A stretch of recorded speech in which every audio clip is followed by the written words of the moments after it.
en violation de l'article 92 de la loi constitutionnelle 1867. Vous savez, la Cour a dit que le respect de l'article 92 faisait partie des protections auxquelles le peuple pouvait prétendre. Et cette disposition-là a très clairement été violée. Le juge Jean-Guy Boilard, d'ailleurs, nous avait donné raison sur des notes sténographiques. Mais il a refusé de dire oui dans le jugement. Donc, je vais vous expliquer pourquoi cet article 92-là a été violé. En réalité, l'article 92 dit que c'est un pouvoir exclusif à la législature de pouvoir faire des lois.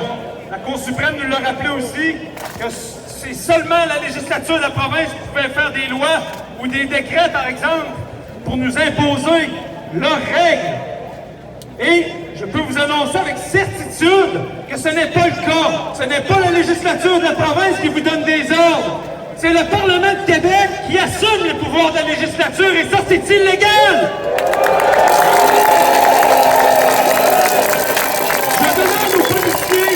Je demande aux policiers, s'il vous plaît, je vous en supplie, allez lire l'article 2 de la loi sur l'Assemblée nationale. Vous êtes capable de lire le français? Cette disposition-là est tellement claire.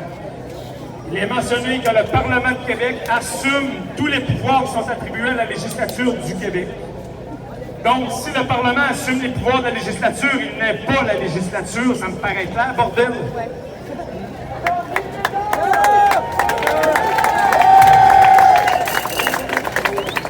Je veux vous lire un extrait de commission parlementaire.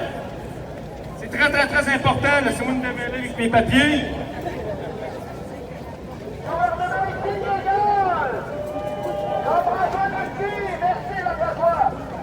Bienvenue.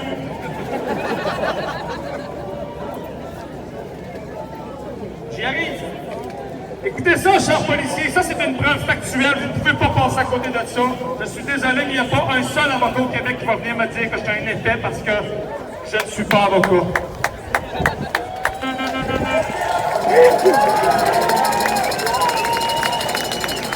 Ceci date du 16 décembre 1982, soit 2 jours avant qu'adopte la loi sur l'Assemblée nationale qui constitue l'organisation du pouvoir législatif et exécutif ici au Québec. Alors, M. Lalonde, M. le Président, d'ailleurs, M. Lalonde, pour faire une parenthèse, on lui a envoyé des suppléments 2 fois pour qu'il témoigne à la Cour de ça, et 2 fois, les juges ont simplement effacé son supplément. Ils ont dit non, il ne témoignera pas, oublier ça. Alors qu'il aurait dû, c'est ça, un procès qui est juste. Donc, on voit que la corruption est aussi dans les tribunaux. Donc, je vais avec la lecture de cet extrait de commission parlementaire. Monsieur le Président, si vous m'accordez 30 secondes, vous savez que la loi sur la législature actuelle prévoit une Assemblée nationale de 110 députés. Seulement, alors, il y en a peut-être 22 qui siègent illégalement. Monsieur Gay dit 12, parce qu'il a fait une erreur verbale, M. Lalonde, c'est pas grave. M. Lalonde dit oui, 12 qui siègent illégalement, y compris le député de Vigée, membre de cette commission. Alors, cet article 1-là aura pour effet de corriger. Il parle de l'article 1 de la loi sur l'Assemblée nationale qui a été adoptée 2 jours plus tard. Le président dit, dois-je comprendre que je dois rayer le nom du député de Vigée comme membre de cette commission? M. Lalonde, non, consentement pour qu'il reste. Il siège illégalement, mais il peut rester pour faire des lois.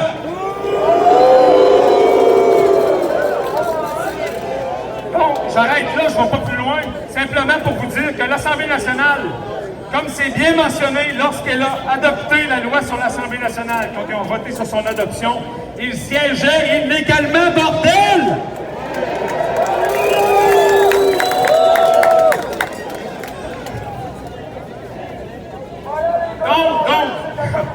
Je ne vais pas vous faire un discours de 4 heures, mais bordel, j'en aurai encore à dire. Vous savez, ce n'est pas seulement ça, hein? Ils ont violé au moins une vingtaine de dispositions faciles de la loi constitutionnelle. Donc le gouvernement ne peut pas venir nous dire « mettez vos mains, sinon on va vous sacrer la tiquette. Commencez par respecter le droit, ensuite de ça, on verra peut-être. »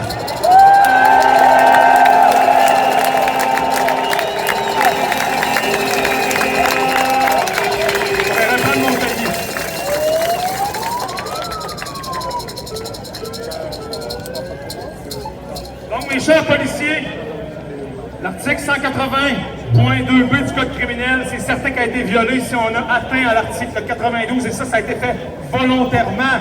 Ils en sont conscients, ils le savent.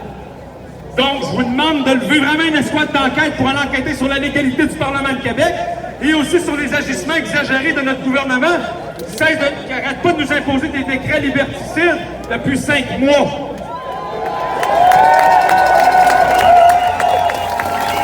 Chers policiers, mes chers amis, vous devez, par des moyens légaux qui sont à votre disposition, nous aider et aider vos familles. Parce que derrière vos uniformes se cachent des pères, des mères d'enfants que vous devez sauver comme j'essaie de sauver les miens.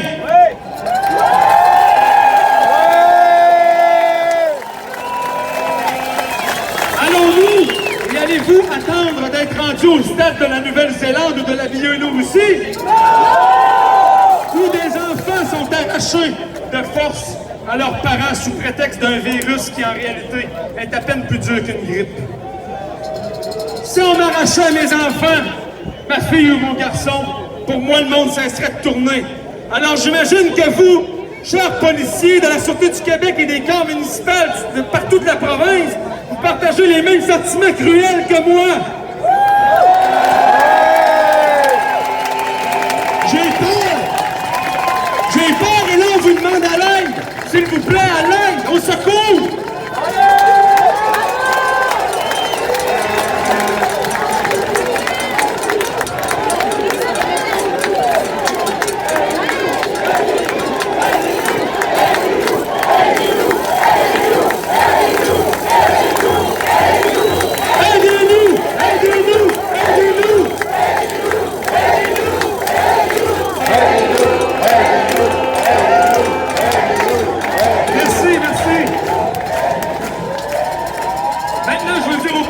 Si vous ne faites rien aujourd'hui, je peux vous affirmer hors de tout doute, je suis désolé d'être sévère avec vous, on vous aime, mais je dois vous dire la vérité.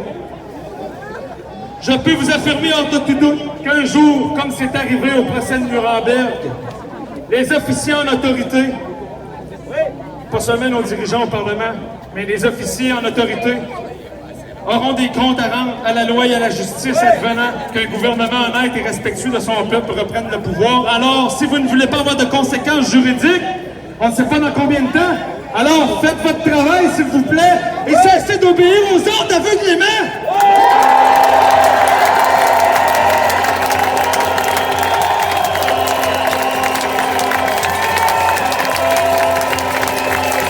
Ça me pousse à vous rappeler votre code de déontologie. Et votre code de déontologie vous rappelle que de ne pas faire une enquête complète lorsqu'il y a une plainte, vous êtes en défaut grave. Vous avez une responsabilité civile, chers amis. Alors, je vais vous lire une dernière chose. Je vais reprendre mes feuilles.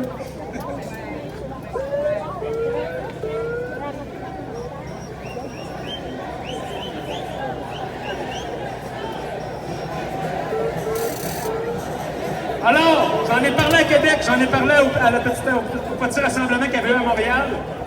C'est l'arrêt Kossoyan, en réalité. Peut-être que quelques-uns s'en souviennent. Cette décision-là date de 2019. C'est Kossoyan contre la Société de transport de Montréal. En réalité, cette femme-là a décidé de désobéir un jour et de refuser de s'identifier, malgré les ordres du policier, et elle a gagné en Cour suprême.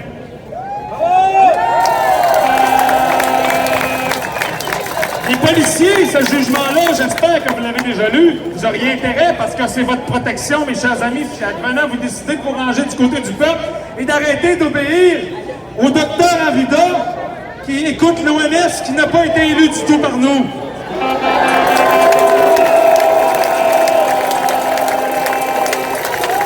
Alors, soyez bien attentifs, mes chers amis, soyez bien attentifs, les policiers qui peuvent entendre. Je ne sais pas si vous faites semblant de ne pas m'entendre, mais je le sais que vous avez des oreilles comme moi. Donc, écoutez bien, le paragraphe 58 de la décision, date de 2019, là, je ne vous ramène pas des affaires toutes dépoussiérées. Les citoyens s'attendent avec raison à ce que le policier possède une connaissance et une compréhension adéquate des lois et règlements. Il est appelé à faire respecter, ainsi que des limites de son autorité. Donc, le policier doit connaître la Constitution, Au moins, la Constitution, je vous dis pas de connaître toutes les lois, mais au moins, la Constitution, c'est elle qui régit votre autorité. Je trouve fort que si je demande à un policier, dis-moi donc, c'est quoi l'article 80 de la loi constitutionnelle 1867 qui me disent, oh, je sais c'est quoi, je pense pas. Ça serait important que vous le sachiez.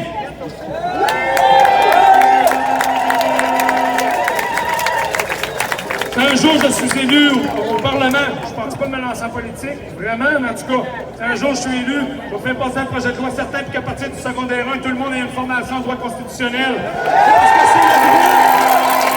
C'est la méconnaissance du droit qui fait qu'on est dans la merde. Les abus de pouvoir policiers qu'on voit de temps en temps, je parle pas de tous les policiers, il y en a beaucoup qui sont gentils, là, qui sont corrects, qui font bien leur job.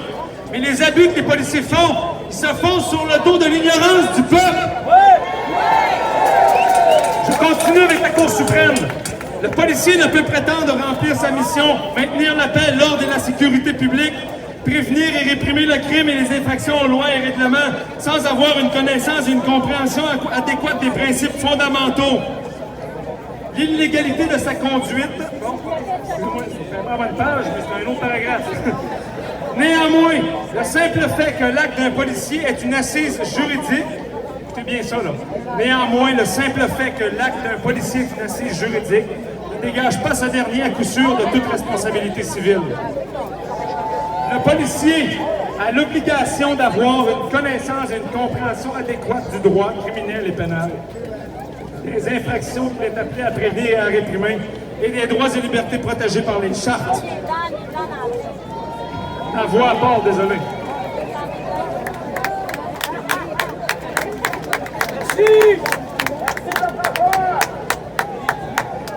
Le paragraphe 60. En tant que professionnel chargé de faire respecter la loi, le policier doit être en mesure de faire preuve de jugement quant aux droits applicables.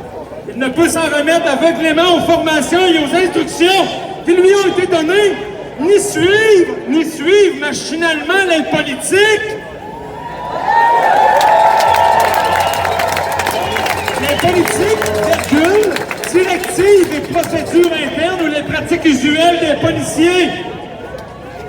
Donc, même si on te dit d'aller sacrer un amende à quelqu'un qui n'a pas de masque, si tu sais que ça n'a pas de sens selon ta conscience et que tu sais qu'en réalité, les taux de mortalité ne sont pas ceux que le gouvernement tente de nous faire croire, ben désobéis!